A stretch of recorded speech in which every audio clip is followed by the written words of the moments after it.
Welcome to Distressed Situations, a Reed Smith podcast. On this podcast, we cover current issues in financial restructuring over a wide variety of industries. I'm Keith Arzeda, a partner in Reed Smith's Global Restructuring and Insolvency Group, and I'm one of the hosts of this podcast. Whether your company is a financial institution or in industry, we hope our commentary will be useful in managing the risks associated with distress. If you have any questions about our topics, feel free to contact our speakers. Well, everyone, welcome to the latest episode of Distressed Situations. We want to welcome everyone for taking some time with us today. And we are very fortunate to be talking about commercial real estate and issues involving forbearance agreements and receiverships with Amber Seifert. I'm going to give a brief introduction of Amber and then let her expand on that. Amber is a managing director at Trimont Real Estate Advisors. She spent the bulk of her career dealing with commercial real estate issues. Welcome, Amber. Thank you for coming on. Thank you for having me. So nice to be here. So give us a little flavor of your career and your involvement with commercial real estate. Sure. I started, I would say, many years ago at a now defunct bank called Washington Mutual. And I kind of just came across them at a career fair and landed as a financial analyst in their asset management side. And so for a while worked on mostly multifamily properties where they were either assuming loans or kind of transferring beneficial ownership interests in a loan. And then from there, found my way to Prudential, continued to work in portfolio asset management for a larger number of loans, mostly performing loans with some lease approvals, some SNDA negotiations, and then moved on to do a little underwriting for Prudential in the healthcare side. So assisted living, independent living, more retirement communities. And then 2007-8 hit, and we all kind of had to recareer ourselves during that time period. And I found myself working at J.E. Robert Company on distressed CMBS debt, which I will say was probably more of an education than graduate school was, because you really just kind of got thrown into the deep end, a lot of loans, a lot of problems. And in that downturn, there was also a credit crunch. So you didn't necessarily have a lot of equity hanging out on the sidelines ready to bail out a lot of these loans. And you really, I would say, had somewhat of a window to get a little creative, because we had debt on the loan if you needed to restructure that debt or kind of split the debt into two positions, do an A-B structure. We spent a lot of time working out loans. I personally worked out a couple of vacant, Circuit City, big boxes. We had a lot of interesting things going on. And then the economy started to get better, surely, and slowly but surely. And then since then, mostly started working on larger performing books of business. Now with Trimont, which is an asset advisory firm, we help our clients, mostly large private equity groups and banks, with their debt and equity portfolios, whether that be debt on a fully constructed building, a bridge debt loan where there's some type of reconstruction or additional finish out component. And we also do a lot of work on construction loans, large ground up construction loans. So as a company, we kind of have a wide breadth of work. And then we, of course, have our special servicing distressed department. So we can, bridge the gap from performing to non-performing, ground up construction to fully constructed real estate, which hopefully keeps us nimble and versatile. I have a couple of things to respond to with that. For everyone listening, this is exactly why we wanted Amber on the program. You can tell she has the depth that we're looking for, and we're grateful for you being here. The second thing is, I remember working out Circuit City loans in the 2007, 8, 9 timeframe. And that was an interesting experience in the Eastern District of Virginia. It was a very scary time with uncertainty going throughout the country at the time. Lots of room for creativity at that point. And one day it might make a great podcast just to talk about Circuit City, because there was everything under the sun in that bankruptcy case. Did you see did you see people trying to repurpose the Circuit City boxes, and what did you see people trying to do with them? We saw proposals for everything: bowling alleys, Mhm. I daycares, saw a roller skating rink. roller skating rink. It was amazing. It's too big for a CrossFit gym, Mhm. too small for a mall. Interesting space. I think I saw one group that was trying to figure out if they could do, like, a wine depot, which, sounds like a brilliant idea, but it was hard. They were very deep, large, big boxes. They were hard to figure out what to do with. H. Gregg took a few. I don't know how they're doing today, but they did take a few. That'll be our podcast, post-mortem on Circuit City. Circuit City, yes, going back in time. So the one thing we like to do on distress situations is do a couple of things before we get into the meat of the program. And the meat of the program today is going to be forbearance agreements and receiverships. But let's start. Amber, what do you do for fun? Oh, fun. Um, I would say travel. I like to travel around, see new places. If you have the opportunity to get out of the country, see new cultures. But mostly since the pandemic, it's been domestic travel, probably to outdoor destinations. So a few beaches, but mostly mountains. I try to practice skiing as much as I can. Being a resident of Texas, that obviously makes it a little challenging. The mountains are great in the spring, summer, and fall, all winter, all seasons. So you can hike during the, spring, summer, and fall and ski in the winter. So I'll say mountains, exploring the mountainous regions. Excellent. Excellent. What about you? Like, do we go back and forth? Do you get to Sure, say, we can. yeah, What do I do what for your fun? fun is? You're the first person that's asked me that on the program. So I'll tell you, I am like you. I'm a traveler. Okay. So believe it or not, day after tomorrow, I leave for Tanzania to climb Mount Kilimanjaro. Wow, that's big. And I feel like must have taken probably months of preparation to Years. The trip has been on the book for years. years. Okay. Yes. I've seen some videos. Are you going with people? Do you have is it a Sherpa? You have people, guides who go with you It's a the whole guided way? trip. Mhm. My wife is going with me, and we're joining 6 other people that we haven't met Wow. I mean, that's big. That's definitely a big bucket list item. for sure. It's a big bucket list year for me. All right. The other question is, you're on a deserted island. You can only eat one food. Ooh. This is hard. I mean, I've thought about this before, but it was in concept of 3, and I don't know if I could whittle it down. They would have to be like chocolate, wine, and avocados. I feel like with those 3 things, you can do a lot. Fair enough. Chocolate, wine, avocado mix. That's Yeah, your favorite. not mixed together, but individually. You can do a lot with that. Maybe you can forage for some other things, make a salad with some avocado, have hot chocolate, drink the wine. All right. Down to business. What are your observations in what is going on with commercial real estate generally right now? I think it's kind of hard to know. I mean, at the beginning of COVID, I think everyone thought disaster was imminent. And, because there were so many unknown unknowns, everyone, got really concerned there was going to be a ton of distress coming through the system. And I don't know that that actually played out like we thought it was going to at the beginning of the pandemic. We definitely saw, and I know we're going to get into this in a little more detail, but a large number of, I will call them deferment forbearance agreements, kind of providing borrowers some flexibility around their payments during the months where most counties, cities, states had mandated closures in place for retail, offices, restaurants, bars, movie theaters, things like that. And then I feel like we saw the government participate in this downturn in the form of unemployment in a different manner than they have in the past. And so I think we've seen a lot of these real estate assets come back. We haven't seen the distressed or the defaults in multifamily like we thought we would. We obviously saw the hotel sector get hit a lot more, but then there were some standouts. Last year, some hotels that were near national parks did really well. And this year, I think we're seeing a lot of pent up travel demand. Multifamily has done well. Office retail struggled, obviously, some. And office, I think it's too soon to tell because their lease terms are a little bit longer. And I think, obviously, as a society, we've proven that we can work from home, still be efficient, still, get the job done. And so I think it's going to be interesting to see how the office sector plays out, but I don't think we'll know that for a couple of more years.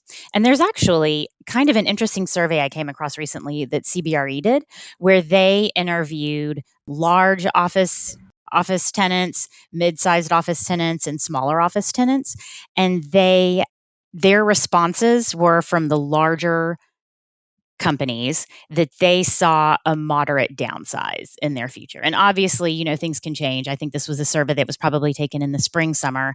So before Delta kind of came back and paused, people's decisions to come back to work. But a lot of the feedback looked like office is still going to exist. It's going to become more flexible. And whereas a lot of companies had gone to this kind of like trading floor environment, there was going to be a little more thought to space in office. And so maybe it's since groups possibly had downsized to get to their kind of high capacity scenarios, they may not actually lose space at all, but they may reconfigure the space that they have.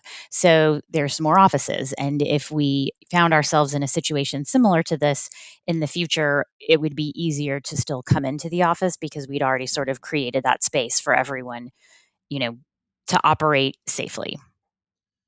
Yeah, in the office space, especially in the legal world, it is still very much unknown what's going to happen. And I think that one of the best points you made was, how is the workforce going to react to going to work? The switch from being fully in person to fully virtual was actually, I think, much easier than it's going to be going back the other way. Well, do you have, I mean, you obviously have friends, coworkers, family members who are in the office or somewhat back in the office. I have a lot of friends that have been back in the office for a while, some kind of permanently with masks and some in some type of a hybrid form. So I know I have some friends where they're like 1 week on, 1 week off, and that gives them the opportunity to have like only 50% of their staff in the office, which gives them a lot more space. And they are what I think you would call hot desking it, where, they're sitting a little more spaced out. We've not fully mandated a return to work, but we are offering 2 work from home days. And I think when you think through, if everyone's in the office just 3 days a week and those days are kind of fluctuating depending on what team you're on, I'm likely not going to have the full office back in this space at any one day or time, which makes things better for bathrooms and the common areas and the break room. Just means you will have less opportunity to come into contact with people. I also think a lot of buildings have had to get thoughtful about their HVAC systems and maybe figure out, I don't even know what you would call them, but very high functioning filters and more efficient airflow mechanisms within their buildings. And I think, as new construction's going on, I think being a green building is becoming a lot more important to groups. So I think people are going to come back. I think it's going to be some type of a flexible coming back. What do you think on that? 100%. I think that the days of working the 9 to 5, 5 days a week and having the weekends off are gone. And Mhm. honestly, in the legal business, the 9 to 5 doesn't exist anyway. We're on call all the time. So location is less important than I think it's ever been. The last time I had a client in the office was in probably 2019, maybe 2018. So remote working is very simple in our business. And I suspect much of the work that your team does can be done remotely as well. It can. And then maybe it just, also comes down to preference. Like, I think there are some people that really feel like they thrive working from home. And then there are others I think that don't, that actually prefer the office setting, kind of prefer the distinct difference between work and home and, appreciate kind of the function of getting in your car and maybe not driving a super long distance. I feel like if you have a long commute, those individuals actually prefer working from home. But if you have a reasonably short commute, I find that a lot of people appreciate the person to person interaction. They appreciate the opportunity to go into a conference room, to walk over to someone and ask them a question. And so I think just from a preference standpoint, you will have a number of people that prefer to go back into the office, maybe not 100%, but at least in some flexible capacity. Exactly. So now, let's say you're one of those borrowers that has the misfortune of having some difficulty collecting the rents, or you've had something go awry in your cost structure. I need a forbearance agreement. What is that? And what is my lender thinking when I say I need a forbearance agreement? So the first thing I'm thinking is, what is your story? Like, why do you need this forbearance agreement? And, what's your story 3 to 6 months from now? So hypothetically, if your story was, I have a lot of tenants who haven't been able to pay rent, or they've only been able to pay rent because the unemployment benefits had been extended. And now that the moratorium is up, I have like 50% of my multifamily property that I need to evict. My revenue is obviously going to be down for the next 3 months. However, I'm pretty confident there's a lot of interest in my building. And I think within 3 to 6 months, I can have at least back up to, I'll say, 90% occupancy. Let's even say 85% occupancy. And at that point, I'm able to make my mortgage payment again, pretty easily. I think the first thing is to understand the story. If, in my opinion, a forbearance is supposed to be a short term solution, a short term, hopefully, resolution that allows the borrower, the owner of the property, a little bit of time to right whatever issue is at hand. And they can do that in a number of ways. The example I initially gave you is they're going to figure out how to generate enough revenue to continue to make their debt payment. Alternatively, they could say, look, I'm, going to put this property on the market. I think the multifamily real estate investment sales market is so hot right now, which it is. Cap rates are down, interest rates are low. I think even with, all of these tenants that may need to be evicted, I think I can sell this asset with the upside story of, once you release it, your revenue is going to increase, and I can sell it now, pay off your debt, and then just be out of it. That's a possibility. They could go out and look for a new loan to take my loan out. They could go out and look for an additional equity investor to, infuse some capital to help them bridge this period of time where they need to release their multifamily property and then continue to pay our debt. So, in my opinion, I'm looking first for the story. Is the story credible? Is there merit behind it? Can you back it up from industry resources? So, if I talk to an appraiser or have to get an appraisal or speak to a broker, is everyone saying, yes, this is a really hot market? Once you kind of clean up the tenants that unfortunately, will need to move or figure out some new place to live based on their income stream, you should reasonably be able to lease this property back up in 3 to 6 months. Then, that's something I'm going to consider, I would say, underwriting and making a recommendation on. So you've heard the story, you like the story, you're going to give the borrower a forbearance. What Mm-hmm. I think of about a forbearance is I have a borrower that's going to acknowledge a default. Mm-hmm. In return for acknowledging the default and probably giving me a release, I'm going to forbear from exercising remedies during a specified period of time. First of all, you agree with that definition of the forbearance? I agree completely, and I appreciate you adding that in. As the non-lawyer, I agree it's important to have them acknowledge the default. We are typically not in a position to just forbear or stop payments or provide a little time and wiggle room to a borrower who's not in default. There's really no reason to. So yes, absolutely. They have to acknowledge the default, and it is hopefully a defined period of time. And what I am acknowledging is, during that defined period of time, I am not going to start foreclosure proceedings or some other right or remedy allowed under the loan documents. The other thing that I think about in forbearance situations is I think about how that story is getting relayed to the lender and the communications, because this is sometimes a chaotic time. The borrower is under financial stress. The borrower is likely in default or imminently going to be in default. One of the things that I like to do, and I'd like to hear your thoughts on this, Amber, is put some structure into those discussions. And I think the first and best way to do that is to have the borrower sign a pre-negotiation letter that says, we're going to negotiate, and these are the guardrails that we're going to negotiate under. Number one, I'm not going to say later in court anything that we said in our discussions. I'm going to agree that during this period of time, we're only going to reach agreements if they're in writing. And until they're in writing, there's no agreement. What has been your perspective on that? Absolutely. We not only try and get pre-negotiation letters in place, in addition to that, when we are kind of, I would say, emailing tentative terms back and forth, maybe after a productive telephone conversation, typically also adding a little bit of disclaimer language to the bottom, just stating, these terms are for discussion purposes only. They will not be considered firm until approved by all parties and reduced to legal documentation, hopefully also copying the lawyer I'm working with on the email. So, yes, I agree. There has to be a safe space for these conversations to happen in, and that safe space includes a pre negotiation letter and typically some other, I would say, disclaimer language in some emails. I am so glad you raised the email point, because so many of the disputes that get resolved in the courts these days are really the email battle. The Hmm. timeline is established by email, the terms are established by emails.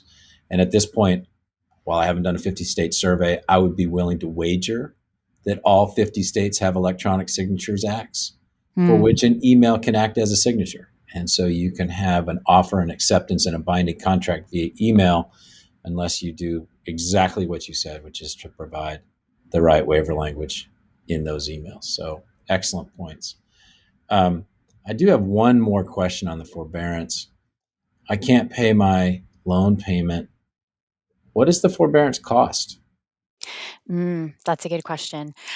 To some extent, it depends on where the loan sits. Like, is the loan in a securitization? Is it in a CLO securitization or a CMBS securitization? Is it a loan that maybe one of our clients just holds on their balance sheet? So, if it's a balance sheet loan, I think the fee to some extent is determined in connection with conversations with the clients. If it's held in a securitization, we typically determine the fee for that. I would say, depending on if the forbearance takes a lot of work, which some of them can and be very heavily structured, or if it's something pretty simple, like, we're going to give you some time here for 2 months to figure out a sale of the property and we're going to get paid off in full, goes into the fee. Obviously, we have them cover all legal costs. And then the fee could, be a couple $1,000s to tens of thousands of dollars. And so that's, in my experience, I'm, I'm asking for feedback on there. My experience is this is a commercial negotiation that is truly going to depend upon the story. And for us to try to say today, the fees forbearances for a forbearance are, and give a number, would be very difficult to do, because this is a one-off circumstance that gets negotiated in every individual case. Yes. I mean, once you know the story, I think you can give them a better idea of a range. And then obviously, sometimes we'll work with counsel to get a range on legal fees. And we have to kind of specify these are maybe the legal and forbearance estimates with minimal negotiation on the borrower side. Because some instances, it feels like once they get their lawyers involved, maybe after you feel like you've gotten terms kind of ironed out, then all new questions arise and things take much longer than you anticipated. Excellent. All right. So enough about forbearance agreements. All right. We're done with that. Let's switch and turn to receiverships. And I want to do receiverships a little bit differently, like we talked about in getting ready for this. Is I want to describe for you some of the legal guardrails that are involved in receiverships, and then understand how a lender feels about receivership as a tool. So I see receivership as a tool to really take a property and put it in the custody of the court. The Latin term is in custodia legis, just means in custody of the court. Hmm. We use receivership in states where foreclosure takes a long time, and we use receivership where there's a unique property that requires a third party oversight. For example, property with environmental problems.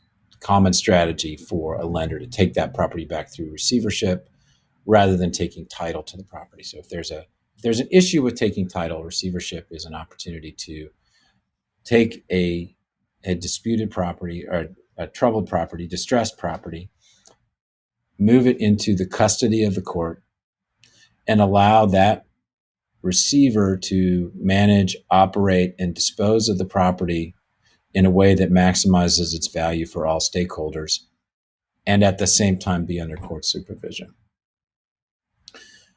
Receivership is generally approved and agreed to in the loan documents, but there is also generally another underpinning for a receivership. In federal court, it's a federal equity receivership. The power is inherent in the federal courts, but in most other receivership scenarios, we're dealing with a statute. Look at Texas law, for example. There are many different statutes that enable the appointment of a receiver, whether it's a general corporate receiver or a property-specific receiver, an insurance receiver. There are even receiverships established for divorce proceedings. So it's a common remedy finding its way into court through various statutory schemes. But now I want to put this in terms that you can comment on. You have a piece of property that serves as your collateral, and you're ready to put in a receiver. What are the concerns that you're thinking about as a lender, aside from just the legal overlay? So we're obviously first and foremost thinking about preserving the property. So, typically in a situation where we would consider putting a receiver in place, we're in some type of a scenario where there is concern that the current owner or the borrower is not in a position to pay all of the operating expenses, probably specifically property taxes and insurance. And so if we know that, there's distress at the property is challenged to generate enough income to cover the expenses of operating the property, that's probably where the first part of our concern comes in. But I would also go back to what you said at the beginning of your receivership discussion, which is receiverships are a very powerful tool for a lender to use. And we definitely use them in, where it takes a long time to foreclose in those types of states. Obviously, also for any type of an issue where the lender's maybe not certain they'd like to step into title, and environmental challenges is a good example of that. But I would also say third, and this actually hasn't played out in this downturn, but in the downturn in 2007, 2008, if we had a receiver in place, we were able to preserve the debt. And so while debt is very easy to come by right now and interest rates are really low, in some instances, having some debt in place and being able to restructure that debt actually added value. So I feel like that was kind of the third instance where having a receiver created value. And then fourth, in some instances, if we were able to get comfortable with it, having a receiver kind of sell the asset was kind of a benefit or a tool we thought about using. But mostly, sorry to go back to your initial question, we're concerned with preserving the property. So there's some type of issue where from an expense standpoint, we're getting concerned there could be like waste or not enough revenue to manage the operations of the property. It's really funny you mentioned selling properties through receivership. That was something we actually did a fair number of times in the 2007, 8, and 9 timeframe. And we did two types. One was to sell for cash. The other was, like you said, leaving the debt in place and having it assumed through the receivership. Lender is able to keep the debt alive, have it assumed through the receivership, all the while being able to have a neutral third party administer the property.